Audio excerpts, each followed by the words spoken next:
So I'm a bit mainstream in that sense. And I've written 12 books. They're available on Amazon. And I produce a YouTube video every day. So you guys might be on the YouTube video for today.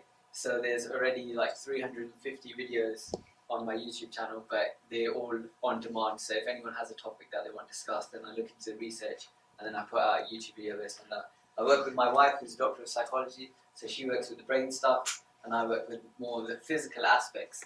And I have a beautiful baby boy who's 8 months old, named Singh. He's at home. So that's me. Don't feel like I'm trying to judge anybody. If you meet, that's absolutely everybody's own decision. Your health is your own journey. I'm not here to tell you what to do. I'm just here to share a presentation. Brilliant. So let's get you to stand first, because movement is really important. We don't want you sitting for too long. It's not good for you. So I'd like you to partner up. You all know each other's names now. I'm going to try and learn yours within a couple of hours. So if you can find some, we're going to be doing a lot of movement throughout the presentation, because we're going to focus on 3 aspects. So one is movement in terms of physical activity, exercise, whatever you want to call it, getting your body through certain ranges of motion. The second is diet, and the third is kind of your mental health. So there's kind of 3 key aspects to health. If you ignore one of them, you're not really supporting the kind of building. So those are the kind of 3 pillars. So let's see if this works. So we're going to talk about, firstly, in case you fall asleep later on, we're going to go over the main stuff first. So there's the 5 biggest killers in the UK. So we have somebody who has a lot of experience. We have a stroke nurse here, so she can share her clinical insights as well. But the 5 biggest killers in the UK at the moment.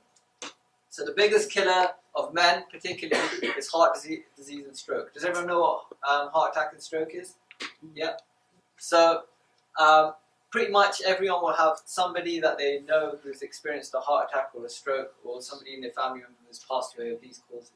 So it's a significant thing. So like I said, we're going to do broad brushstroke over these topics. Can I ask you a question? You know, heart attacks. I know people that have suffered from strokes. One's cholesterol, like in terms of health. One is stress. So they're totally 2 different. One's to do with lifestyle and diet, and one's to do with your mental stress as well. Again, we're going to stick to the research. Okay. And there's very little research for stress and meditation. There is, and heart attacks. There is some research on mindfulness and its effects on blood pressure. Okay. But in terms of directly affecting your is it cardiovascular to do with blocked arteries? There's at the moment there's very little evidence to correlate stress. It's a common one. You can see it. You can see somebody who's very kind of potentially aggressive or is very stressed. You can see that they're known as a type A personality, that they might be prone to these kind of things. But in terms of the current evidence base, that correlation hasn't been made yet. So in terms of diet, and there is those elements. So second biggest killer, cancer. Again, I think the statistic at the moment is 1 in 4 women will get breast cancer at some point in their lives. So that's pretty much 1 person in every family if you're living in an extended family. So again, this is a massive killer in the UK. So second biggest, and it's set to overtake worldwide. It's set to be over the next 10 years the biggest killer of people in the world. So that's 3. We've done heart disease, heart attack, stroke, and cancer. 4th one is lung disease. So interestingly, this is the lungs of a smoker. Just to give you an idea, the kind of obvious thing: if you smoke, you're going to damage your lungs, and you're potentially going to end up with lungs like that. So there are references that I've linked to the presentation, and I can send you those, and I can send you the presentation at the end. But studies in London, for example, big cities, it's actually living in a big city like Birmingham City or London is actually the same as living with somebody who smokes in terms of the kinds of emissions that you're breathing in. So when I did dissections on human bodies, as some of you will have done in your studies, we'd often find lungs like this for non-smokers just because they lived in big cities. So some of it is environmental, some of it is lifestyle factors. But it's an obvious one: if you smoke, it's not that great for you. Consequently, cigarettes are the only thing that you can purchase in this country which they know can kill you, but they're still licensed to be sold, which goes into some of the kind of political aspects of this health dilemma.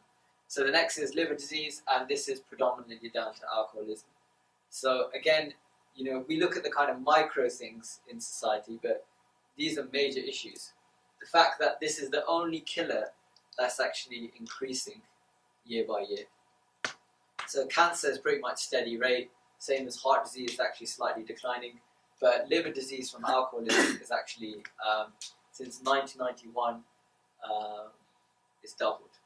So it just goes to show that even though we might not be aware of it, you might not have somebody in your family who suffers from liver cirrhosis due to alcoholism, but it's a massive issue, especially I'm from the Punjabi community, especially in the Punjabi community, it's a massive issue. I've lost family members to this. That's my 5. Okay, any questions on that so far? No? Okay, so let's get you all to stand again. Is there some sort of rule of thumb of when you should get up every time you're sitting down? To sitting for too long is not good either, is it? Yeah. I mean, would you 20 minutes or something? Or? No, pretty much the less you can sit, the better, really. Yeah, okay. So the body's designed for movement. Mm-hmm. So sitting is actually, they call it the new smoking. So when I do training for consultants, they say for every hour you sit, you decrease your life expectancy by 2 hours. So it's so Wow. There is a lot of epidemiological studies. They've done one over 123,000 people across the UK, US, and Australia, and they found for people who sit for more than 7.7 hours a day, and that's a cumulative while they're relaxing, while they're driving, while they're working, they're 94% more likely to die young of those 5 biggest killers. So even if they live really healthy lives. Because there's lack of movement. What am I supposed to do? So it's, yeah. If there's anything that you ask us to do, I recently had a car accident. If there's anything you think I shouldn't do, as an osteopath, please let me know. Okay, thank you for that. Thank you for that. Yeah. So if there's any stretches that we're doing or any movement and you feel uncomfortable or you feel like that's not going to be safe for you, please sit out and make it known to the person you're working with. So they did look at people who they looked at cofactors and they looked at people who went to the gym. So they sat predominantly through the day, they were sedentary, and then they went to the gym for 1 hour in the evening, and it didn't counteract the effects of all the sitting that they did during the day. So it's probably one of the biggest risk factors. So we talked about exercise, we talked about diet, and we talked about kind of your mental health, and those are the pillars. So you can't ignore one. You can't just eat loads of, really nutritious food and then sit in front of the TV all day. You're still probably going to die from those 5. Okay. So the solution we're going to look at is a really simple one. It's profound, inexpensive, and anybody can access it. So it's plant-based nutrition. You've probably heard a lot about this. It's getting a lot more popular, and there's a lot more people getting on board. So 10 years ago, there'd probably be very few vegans in the UK, whereas now, it's not unusual to know somebody who's a vegan or experimenting with that kind of lifestyle.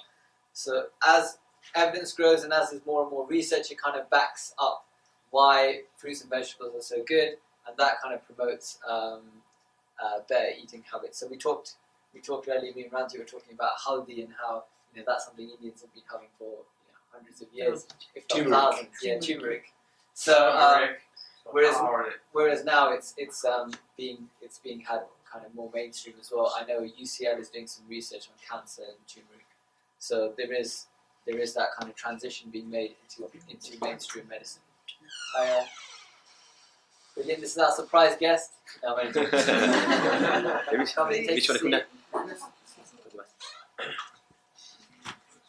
There is a punishment for people who come late or talk. So the punishment is, I'll tell you in a minute. Okay. It's nice to meet you guys, and I'll catch up with you soon, hopefully. If anything I say doesn't make sense, please just don't say anything. Okay, so basically understanding plant-based nutrition, we're going to go over this first. And this presentation, I've covered kind of lots of different aspects. So there's nutrition, and then there's a bit on mental health, and there's different things. So we'll see how much we can get through in the time we have.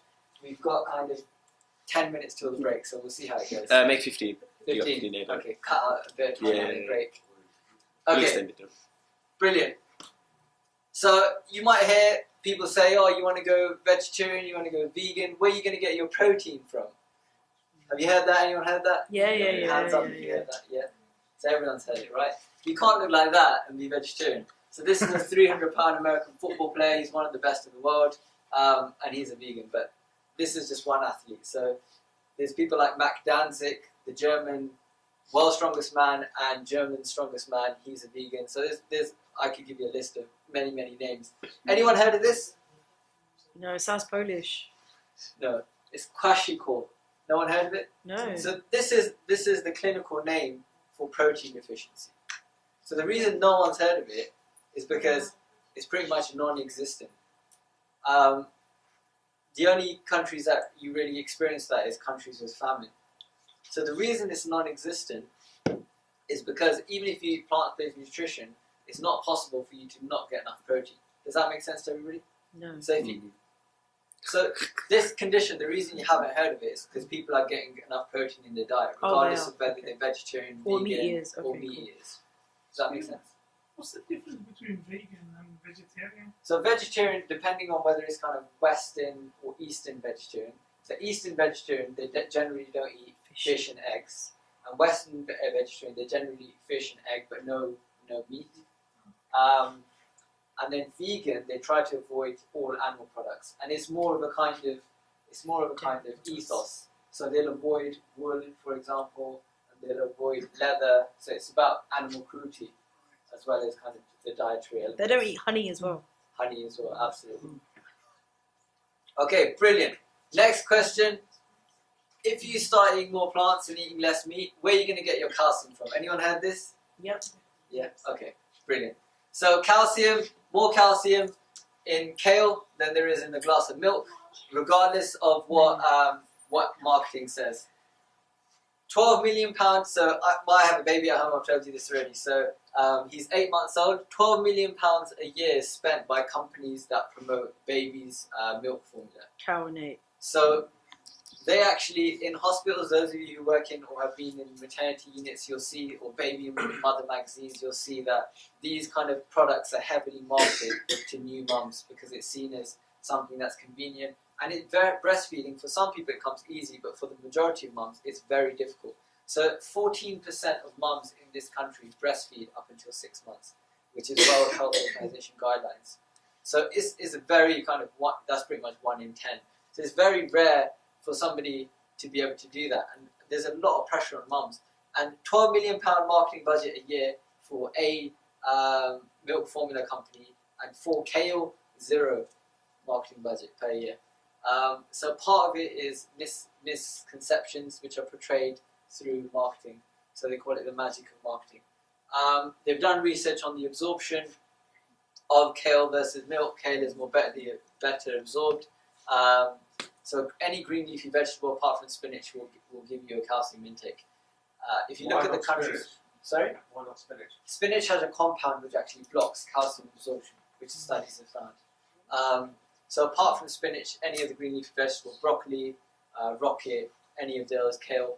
Countries with the highest consumptions of calcium, so Sweden, Norway, the UK and Australia have the highest rates of osteoporosis. So even though they're having the most milk, they've got the most highest rates of weakening of bones, which is that syndrome where you get fractures because your bones are thinning. 99% of your bone is calcium and teeth. So it's a very important component. Any questions on that? Everyone happy? Pretty much. Okay, next one, iron. If you don't eat meat, you're going to become anemic, right? So, anyone have that? Yeah. So especially if you're pregnant. If you're pregnant, you have to eat meat because it's not good for your baby. That's what you'll get people telling you. If you're female. So the biggest deficiency in the UK is actually iron deficiency, anemia, and only the current statistic is 5% of people are vegetarian. Probably 1/3 of that, maybe less than that, is vegan. So it can't have anything to do with not eating meat because the other 95% are eating meat and they've still got this deficiency. The studies that I came across showed that vegans had higher iron levels in general than meat eaters. So there's no truth in that. Again, it's the magic of marketing. This is a triathlon athlete. He's vegan, and we had somebody who had made a transition to being vegetarian or vegan, and they were saying they had more energy levels, which is a common kind of experience. So generally when the body doesn't, this is my personal experience, so I went from eating meat to being vegetarian to being vegan. So generally when I used to do Thai boxing, I used to compete in different countries. I used to go to Thailand, And when I stopped eating meat, I found that food digested more easily, and I had a bit more energy. That's anecdotal. That's my own experience. But again, this is a famous triathlete, and that's his experience. Okay, any questions on that? So another common one which I haven't talked about there is B12. So you'll hear that. You'll hear, oh, if you turn vegetarian or if you turn vegan, you won't get enough B12, and you'll die of something related to B12 deficiency, like nerve damage or brain damage.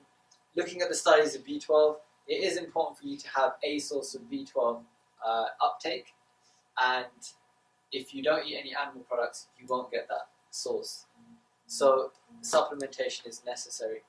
B12 deficiency takes about 5 years to show up. The only known source in terms of non-animal products is, in terms of the literature, was found in soil. So when people used to have potatoes and it had a bit of soil on it, they would still get a bit of B12. But because of the way food is now produced, that's not, and because of the way the quality of soil, that's not apparent anymore. So so if I've been a vegetarian my whole life and I haven't eaten meat, I had my bloods checked recently, and for B12 and iron, and those were normal. So, and you said it takes 5 years to show up. So does that mean? Well, you'll get B12 from milk. You'll get it from cheese and yogurt. So you're probably getting it from that, and then anything fortified. So like Weetabix, cornflakes, all of those type will have B12 added to it because they don't want anyone to get deficiency. So recently I made that transition to trying to be vegan. It's just a couple of things I'm going to give up, but milk I've stopped now. I find that in plant-based milks they've got B12 in it. They will have it added, absolutely.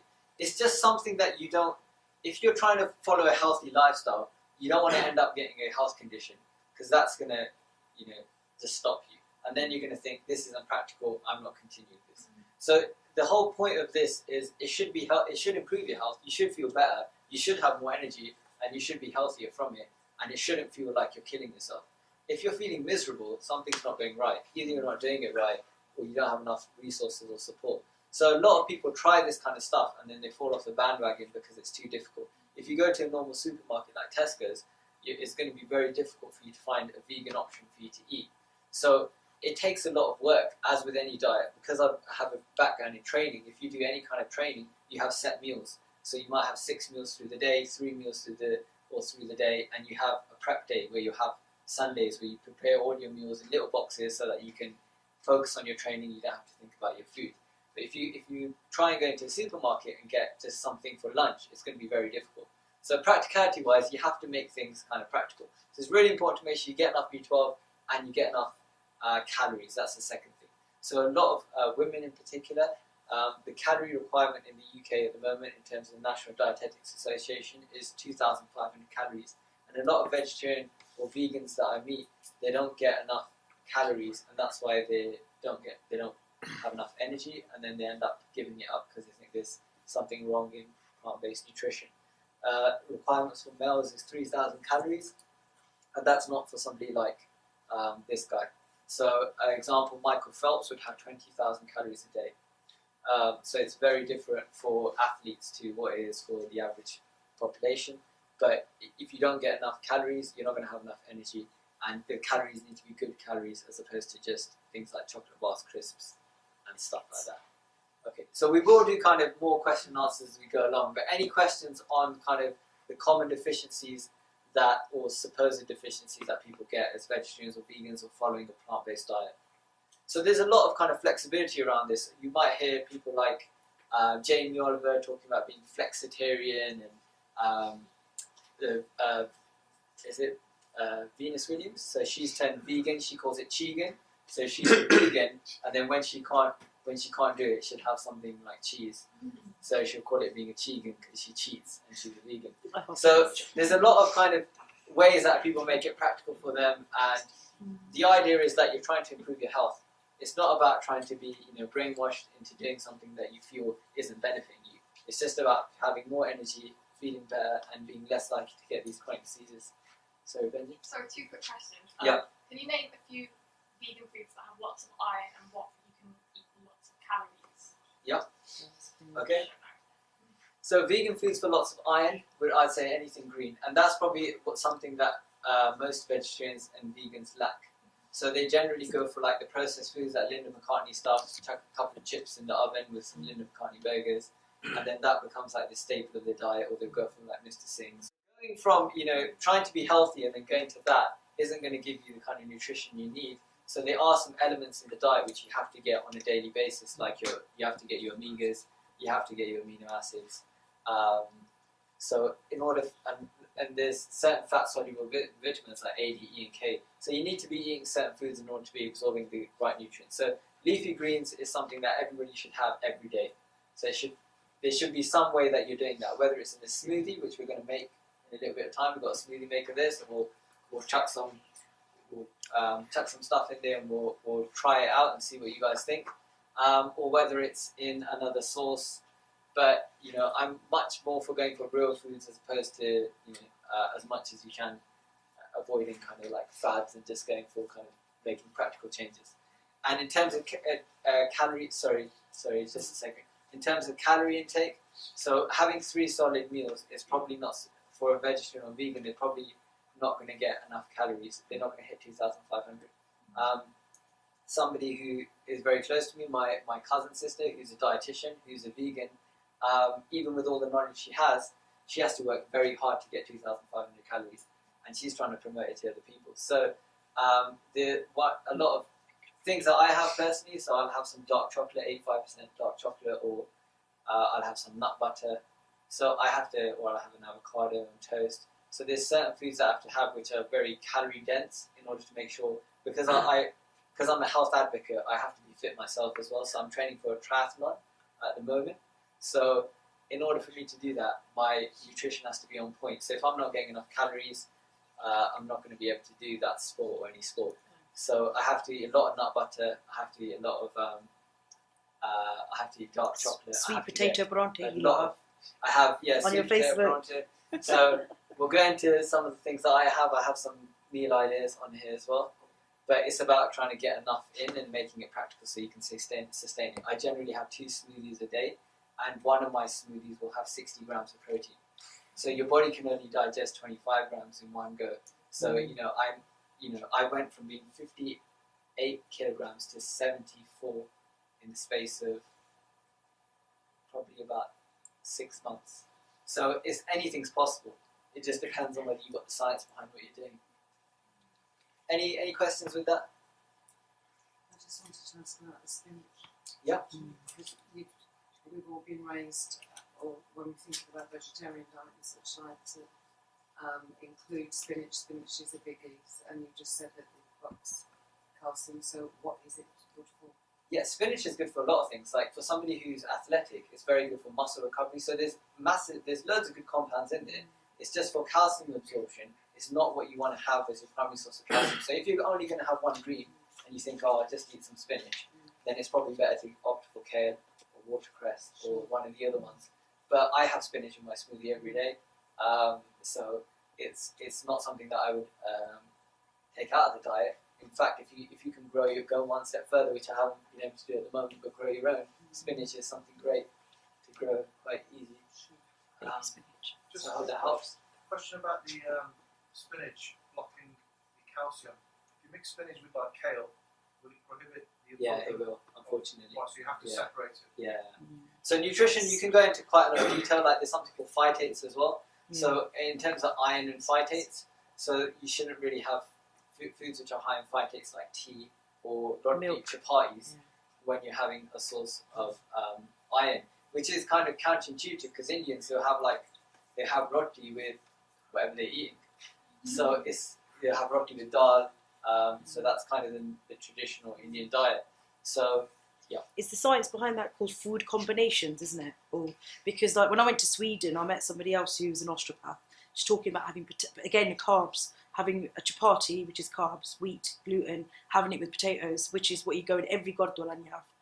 That's a separate thought process. That's a whole separate kind of system. And I'm not familiar with the science behind that system. I know like Brazilians. Anyone know Brazilian Jiu-Jitsu? Yeah. So it's a martial art. A lot of people do it now. A lot of UFC fighters do it. Every UFC fighter will do it. So the Brazilian Jiu-Jitsu guys, they won't mix their food, so they'll have protein on its own, carb on its Carbs own, and, yeah, fruit on its own. yeah. So mix them. they won't mix kind of meals. But I'm not familiar with research on that. Sorry, Seb, do you have a question, Mike? Yeah, you mentioned calcium. I didn't think anyone was calcium deficient in the West. There's far too much of it in most processed food.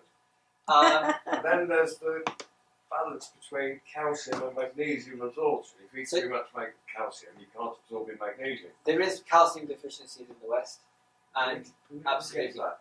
Sorry, Who gets that? anyone can get that.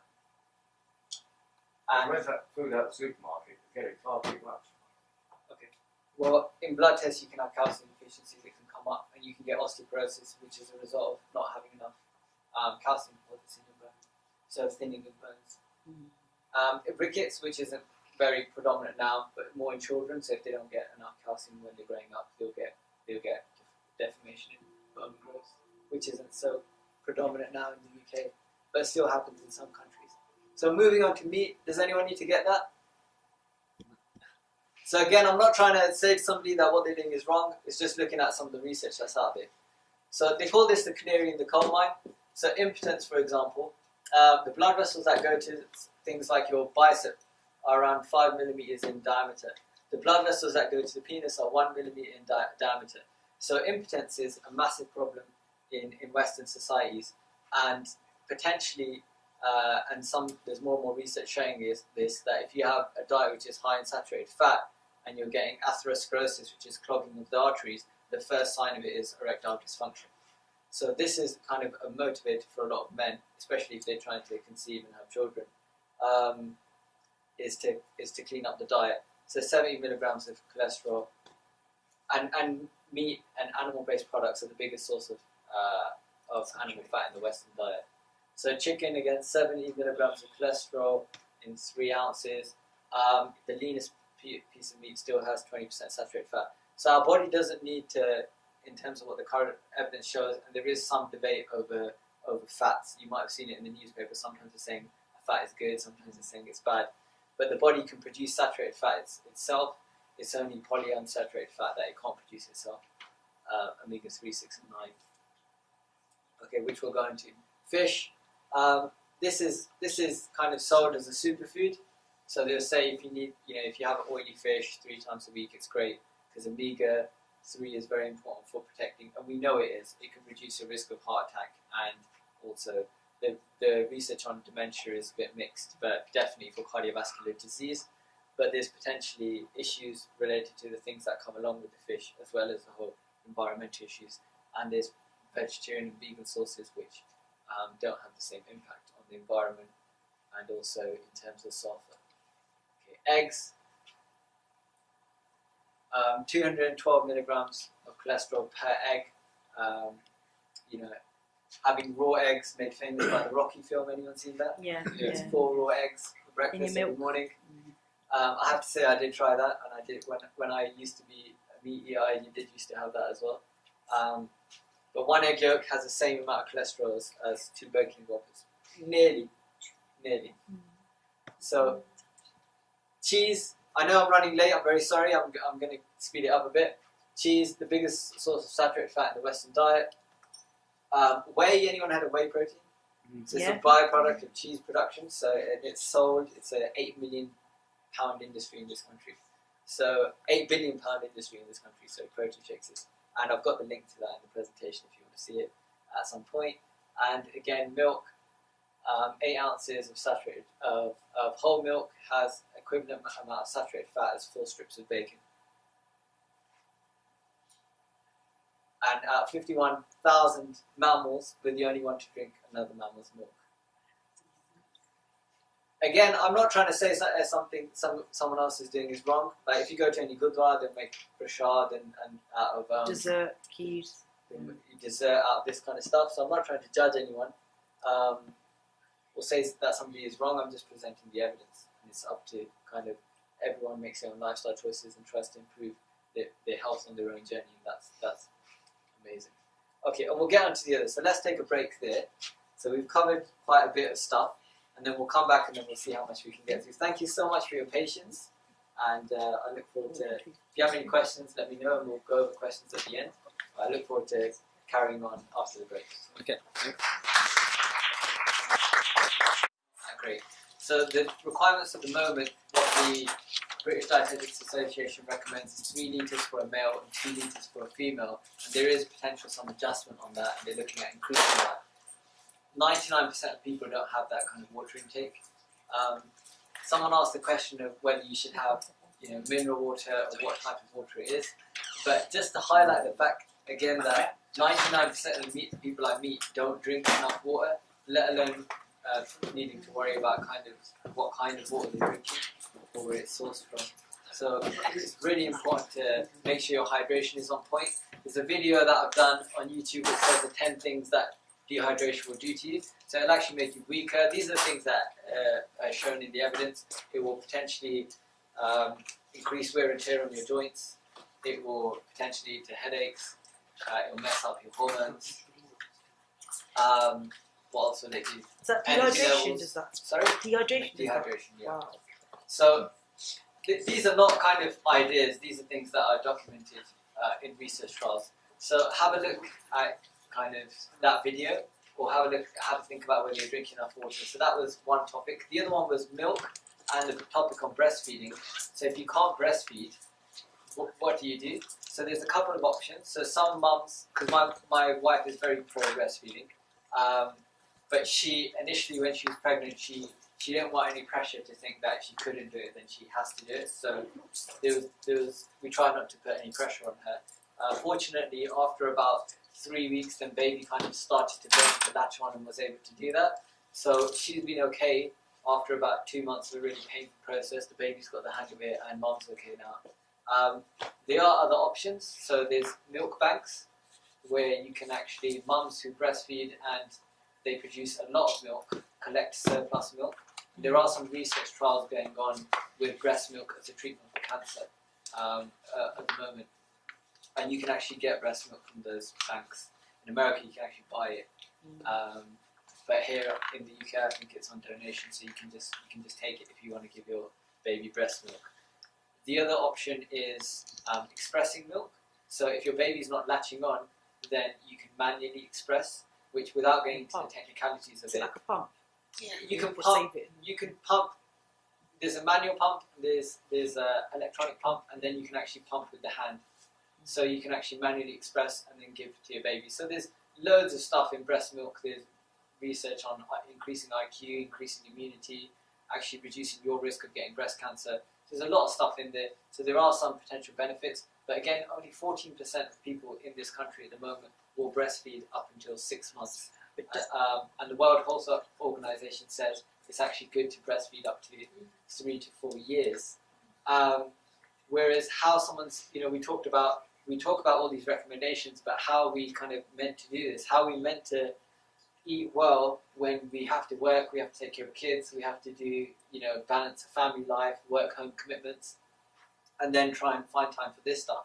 And how you meant to breastfeed up until 4 years if you've got, a full-time job, you've got to manage a family. So everything I say, I'm just presenting the evidence. I'm not saying you should do this, because with all of us, it's a journey and we're all trying. So you're just trying to improve your health whichever way you can. I'd appreciate if you guys don't talk while I'm speaking. I've always found that really irritating. So if you please refrain from that. If you have a question, then just put your hand up. So the other issue that was brought up, so is breast milk, water, and then the practicalities of living healthy. I'm trying to think of longevity was the other issue. One of my books is on longevity. It's called How to Live to 100. So there was a research trial which looked at 1,400 people over the course of a lifetime. So they looked at their lifestyles, and 34 people made it to 100 out of this 1,400. And they looked at the common traits that these 34 people had, and there's significant similarities between these 34 people. One is they all had a mum who lived up into her 70s or 80s. The paternal age didn't matter. It wasn't statistically significant, but the maternal age was. Two, they all had good posture, which was... Everyone sat up when I said that, wow. So there is, obviously, that's a difficult one to kind of create rationale for, but if your body is aligned, if you're in the correct position, there's less stress and strain in your musculoskeletal system. and you should have less pain. You should have less back pain, neck pain, things like that. And pain is a predictor for decreasing your lifespan. So if you're in chronic pain from any cause, it will shorten your life. So posture, having a mum who lives for a long time. The others was exercise. They all were mobile. A lot of them cycled for 30 minutes a day as part of their commute to work and any other kind of exercise that they did. But they all did daily exercise, and up until when the study was completed at 100 years, they were all still exercising. So they were all still independently mobile and living at home. The fourth factor is they all were happy with where they lived. So I don't know, I'm not saying that, that what these things mean, I'm just telling you what the research showed. So they all were happy, whether they lived in London or Singapore, they all were happy with where they lived and the house that they lived in. Number 5, they all had paid off their mortgage by the time they were 50. Wow. So Interesting one. So these were all potentially affluent people who were high income earners in order to be able to do that. Or they lived in an area which meant that their house prices weren't that significant and they were able to do that. Again, I'm not trying to say that we should all do this. I'm not going to be able to do that. But I'm just stating what the evidence showed. So they were all able to pay off their mortgage by the time they were 50. They all stayed. They all carried on working up until. Most of them carried on working till after 60, or semi-retired, but carried on working. So work is, and there is other research to show that if you keep working, you keep mentally and physically active, it's good for you. And the last one was they all didn't smoke, which is kind of obvious one. And the last one was they were all what they called kind of positive people. So they all had a positive outlook on life. So they weren't pessimists, they weren't miserable people. They were all saw things kind of, saw the silver lining in the cloud. So there's a couple of lessons in there, I think, for everyone. And there's a couple of things that we can take from that without getting bogged down with the kind of little details in life. Just trying to maintain a positive outlook, trying to look after ourselves in terms of physical activity-wise, and trying to keep mentally and physically active, trying to keep going, can improve our longevity. And obviously take care of your mums so that they live till past 80. So that's another one. Not your dads, right? Not your dads, you don't need, no, everybody else. Yeah, I'm going to buy him on the bicycle then. Sorry? Yeah. Buy him on the bicycle. Buy your mum a bicycle? Yeah. My mum wouldn't go on a bicycle, but that's a separate topic. Okay, so let's carry on. So we've got lots of stuff to go through. So oils is a really controversial topic. People feel really strong about oils. Especially in the Indian community, who make everything in oil. So samosa, pakore, paronte, so those are different types of dishes. Indian sweets, jalebi. Anyone tried a jalebi? Yeah. So all of this stuff is, deep fried. And even in, I know Caribbean diets, potentially have stuff that's heavily fried. So 1,300 olives go into 32-ounce bottle of olive oil. It's 100% fat. And it's the most concentrated source of fat on the planet, that's meant to say, not on the plant. So that's a typo. I think my son must have been playing at the time I was writing this. So my point on this is a bit of a controversial topic. So what I would recommend is that you Google it, and then you'll see some of the research studies that have been published, and you'll see some of the news articles. The issue is people say olive oil is really healthy because it's mostly unsaturated fat. There's not much saturated fat in it. Or rapeseed oil is more healthy because there's more polyunsaturated fat in that. The issue is when you heat the oil, it changes, and it potentially changes its structure, and it potentially is related to a lot of health conditions. So I would look at reducing your oil intake if you're eating a lot of stuff which is fried. Okay, so let's carry on. Environmental issues. So looking at social psychology, can I have that list of topics that we're going to look at? So we've covered longevity, which was one of the topics. Can I have a pen? Can I borrow that? Yeah, sure. Thank you so much. So let me cross over what we've talked about. So, okay, thank you very much. Sorry, that's not your pen, is it? No, it's kind of, that's my pen. Okay. Great. So in terms of psychology, for people who are asking about psychology, people are more concerned about what will affect them as opposed to what will affect the environment. And that's shown by psychology. So that's why the majority of this presentation focuses on how we can benefit from improving our health as opposed to how the environment benefits. And there's a book that I'd recommend called by Robert Cialdini called Influence. And it's a book on social psychology. And they found kind of 7 principles which run through pretty much everything, whether it's marketing, research, advertising, all these. One of them is the power of social proof. So if a lot of people are doing something, then it becomes the right thing to do. An extreme example of, we could go into a lot of detail, but we're going to stick on kind of Power of social proof. It's called the Power of Influence. It's by Robert Cialdini. He's a clinical psychologist. It's one of the best-selling books of all time, especially in kind of the financial industry, because it allows you to have an understanding of how people think and how to actually influence people. So it's very important in those fields. So the planet is in trouble, the population is growing, and there's no sustainable method of feeding the world's expected population apart from having a plant-based diet, and that's what's stated by the World Health Organization. Going into some of the more specifics, meat and animal products produce most of the largest percentage of global warming gases. 1 pound of meat requires 10 times the amount of water than it does to grow 1 pound of grain. 70% of the world's green space is being used for grazing animals. 6 is meant to be 60 billion. 60 billion animals are killed for food every year, and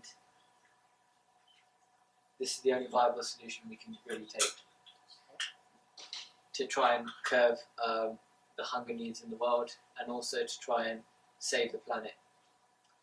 There was a theory that animals don't experience pain, and interestingly, there was a theory that babies don't experience pain. So, not too long ago, they would actually do surgery on babies without any anesthesia, because they felt that the babies were too immature, their nervous system was too immature to experience pain. So they had gangrene, they would sever a limb of a baby without any anesthetic or painkillers. So, our understanding of science and neuroscience is constantly evolving, and that's just one example of it. Morality, for example, in the UK, 100,000 male chicks are killed every day and thrown into the bin just because they're a boy, and they can't produce eggs, and that's the cost of an omelette, cake or biscuit. The other 100,000 females that are born every day, they will be killed probably 2 years later, if they're lucky, because they can't produce enough eggs anymore. Cows produce milk for their offspring. So cows are impregnated.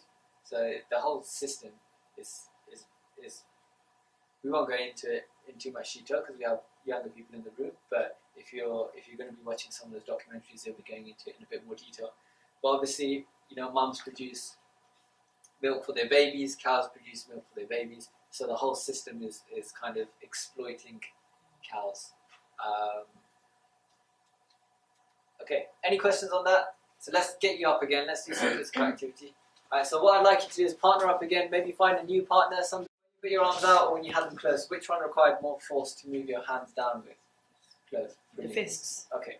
So it's one of the principles of movement. The closer something is towards your center of gravity, the more force it will take to displace that object. And it's the same principle that everything in manual handling and back here comes out of. So, for example, if you're sitting at a computer, the DSC regulations are that you bring your keyboard and mouse to you as close as possible, as opposed to having papers here and then your keyboard and mouse further up and then doing this. So the further those objects are away from you, the more stress and strain there is on your back and your neck.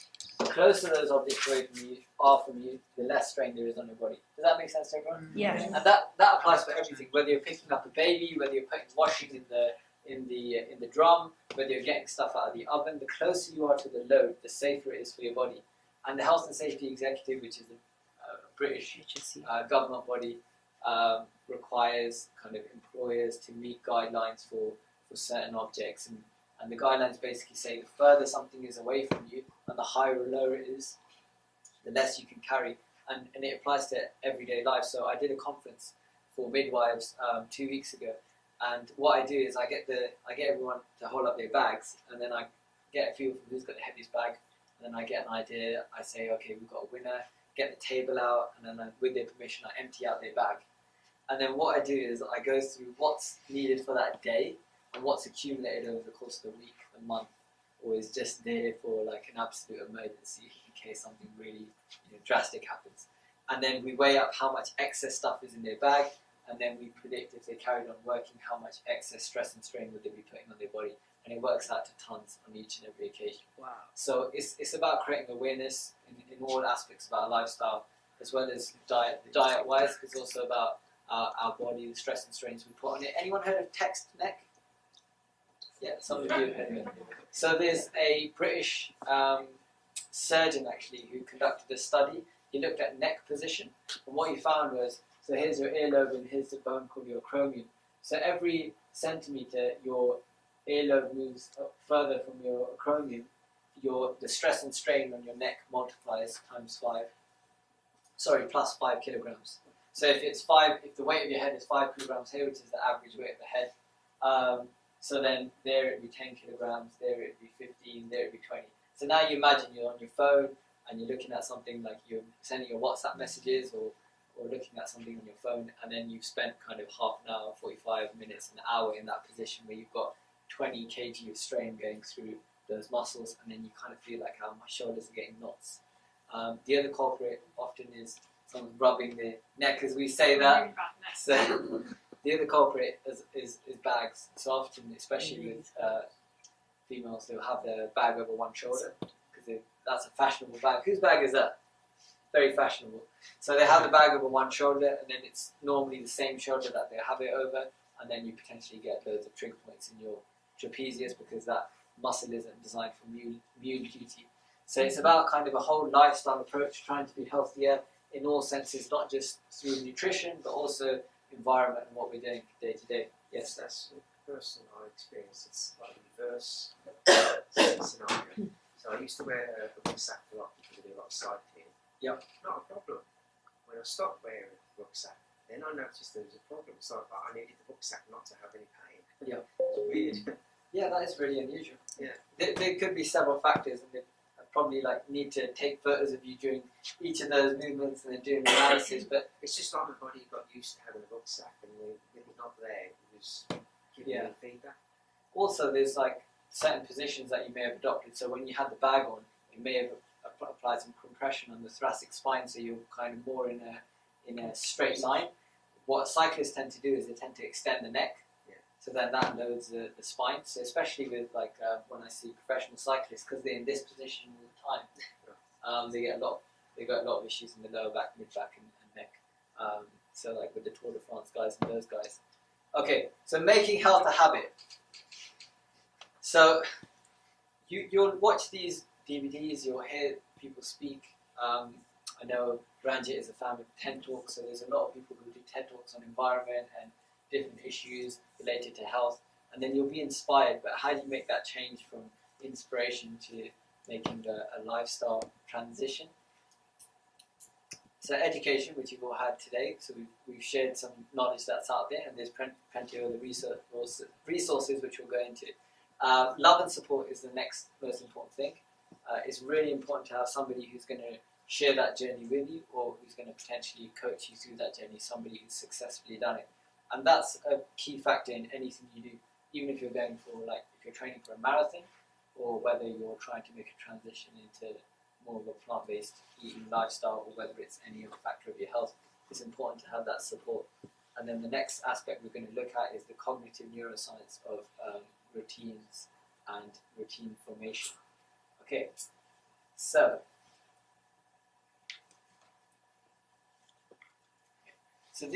any questions so far? You guys okay? You got a bit more energy? So we've got a little bit longer to go. We'll do this and then we'll finish. So we won't be late. Okay.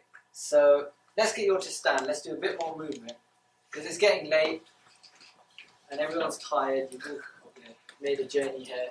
He's got to drive back in it, listen. So what we'll do now is let's do a bit more stretching.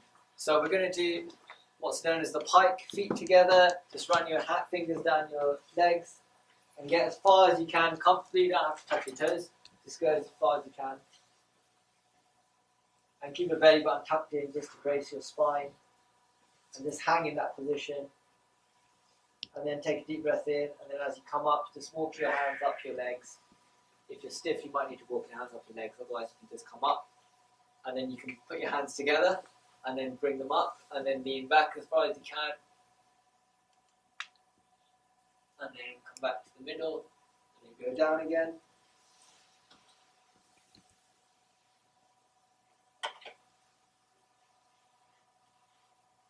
So hamstrings often get tight from sitting, and then come back up again. Hands together, stretch back. Brilliant. Back to the middle, and then shake it off. You can take a seat, or you can stand, or you can perch. Do the hokey bit. Yep. Okay. So, another book I'd recommend on the science of habit change is a book called, I'm trying to remember the author's name. It's called The Power of Habits. It's by a journalist, an investigative journalist from New York. It's won several prizes, and it looks at some neuroscience plus some athletes plus some other stuff like what businesses do. So one interesting piece of research in there was the invention of toothpaste. So toothpaste was actually invented prior to when it became well known, but people weren't using it. So what this guy did, who was a marketer as opposed to a scientist, was he added mint.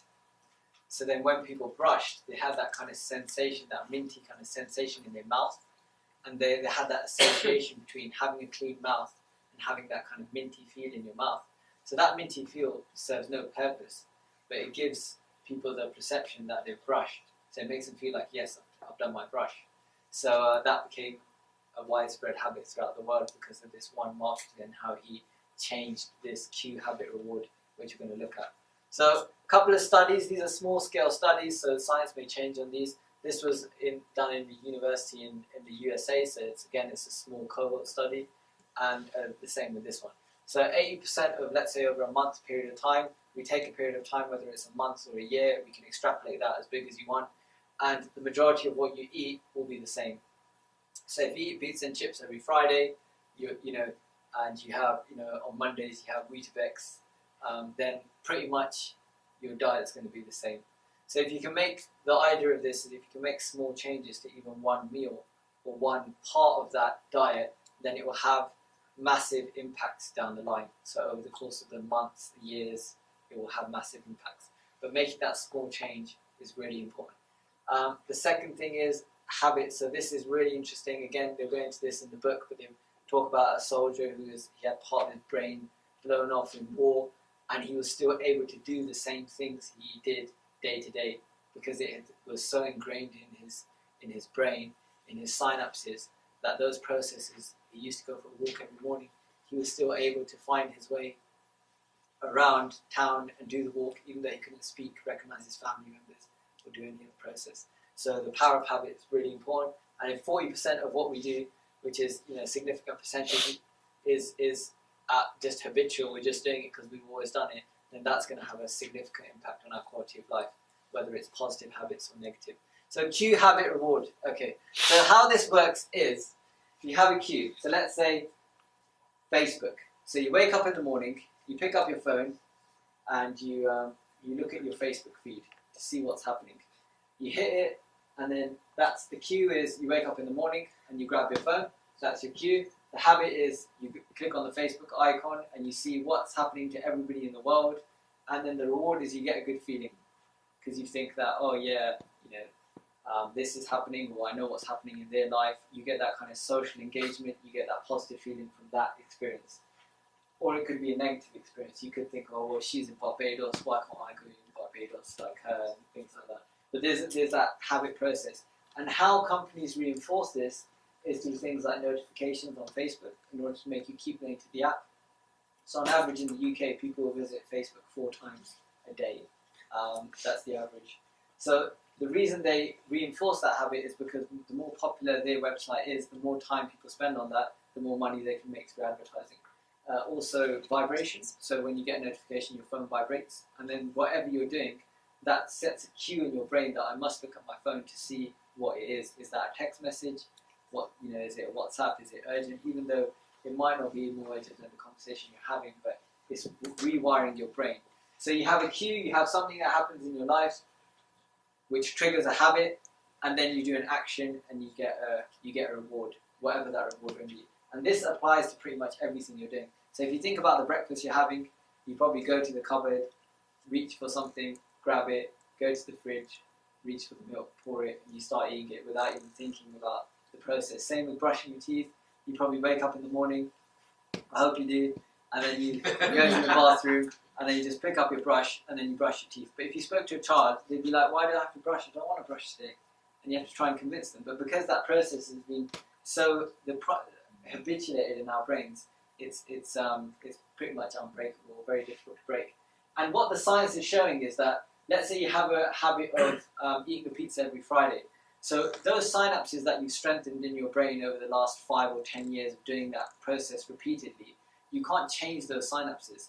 So those links in the brain to do that action have actually solidified. The only thing you can do is form a new habit and then ingrain that so much, have a better reward for that, so that you do that action instead. And that's what they found for smoking, for exercise. They've actually done one study on obese people where they say to them, if you run every day for 30 days, we'll give you any chocolate bar you want every day. So they gave these group of obese people a chocolate bar every day when they went for a run in the morning. And then what they found was after the 30 days when they stopped giving the chocolate bar, because the habit had already formed and the intrinsic reward of getting the runner's high after doing the exercise had taken over, they carried on doing the physical activity. So you can retrain, you can identify certain habits that you're doing in your life which is improving your health or being a detriment to your health, whether it's increasing your water intake, whether it's doing more physical activity, whether it's having a better Friday night dinner instead of pizza, and then you can rewire this process and you can re-engineer your life and the quality of your life, and it can have profound impacts. So we're going to stop there in terms of time-wise.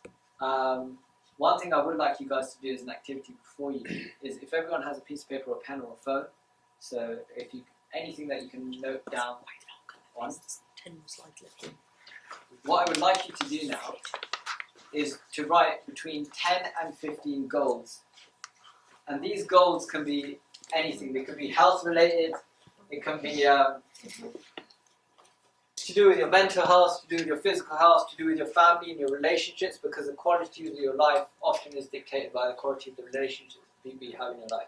So 10 to 15 goals. You can't do less than 10 and you can't do more than 15. But you can't stop writing until you get them. So a goal is a dream with a defined time frame. So I need you to write what the goal is. You don't need to show anybody, and I need you to write a time frame, so a date for that. So you don't need to worry if it's unachievable or not. You just need to get that down. What is your dream in terms of your health, your well-being? Sorry if I offended anyone. Someone's leaving.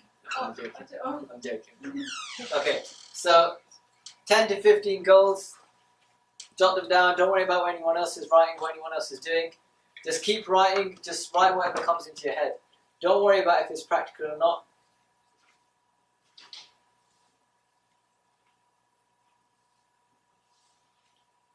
So the process of writing down goals is very important. So there is some research done on goal setting. Only 3% of people have goals, and have written defined goals. And those 3% of people are over 90% more likely to achieve their goals than everybody else in the general population. So goal setting is a very important task of daily life that we can all incorporate. And you will see, if you do this on a regular basis, it will transform your life. So 10 to 15 goals, anything to do with your health, whether it's losing weight, whether it's gaining weight, whether it's drinking more water, whether it's doing a bit of meditation at night or in the morning, whether it's trying to get sleep at a regular time, So some of the goals I have is to spend some quality time, 10 minutes at least, with my wife and my son every day, to try and do at least 10. At least 10. At least 10. To at least do some type of exercise, even if it's 10 minutes of exercise, you know, to do something every day. So that's just some of my examples.